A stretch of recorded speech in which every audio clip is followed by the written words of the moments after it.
fly we're going to tie this morning is a Baetis Cripple, black-wing Baetis Cripple. We're going to use whiting dry fly hackle, the pro grade, dyed done, EP fibers in black for the wing, a body of gray olive superfine dubbing, and a shuck of either Baetis olive or dun dyed Zealand.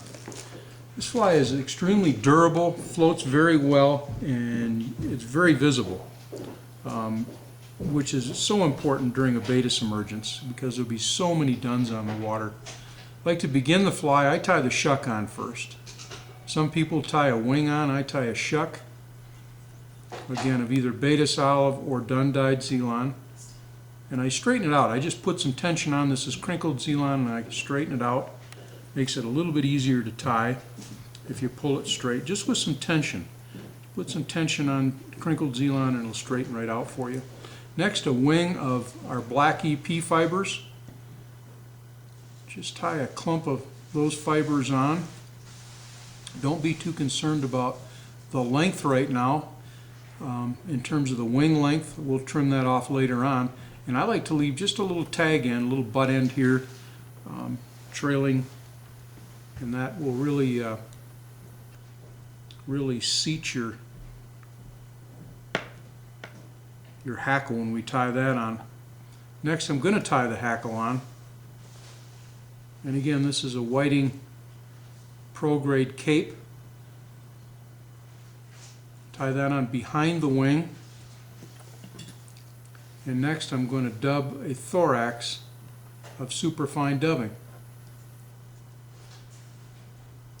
Now the abdomen of this fly is just comprised of my working thread over the shuck. That forms a real nice thin abdomen, very realistic. I'll take a couple of turns behind with dubbing and a couple of turns in front. Got to trim that butt end of my hackle off. Notice now we've kind of stood the wing up with our dubbing and a couple wraps of thread, and now I'm going to take the hackle and with the shiny side forward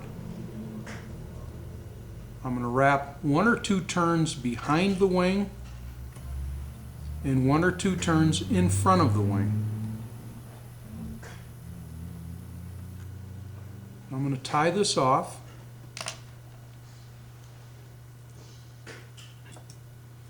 Trim that out of your way.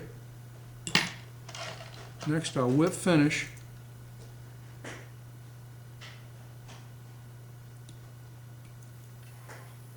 And finally, what I'm going to do is trim the wing to length, to the desired length that I want, and it should be about the length of the body.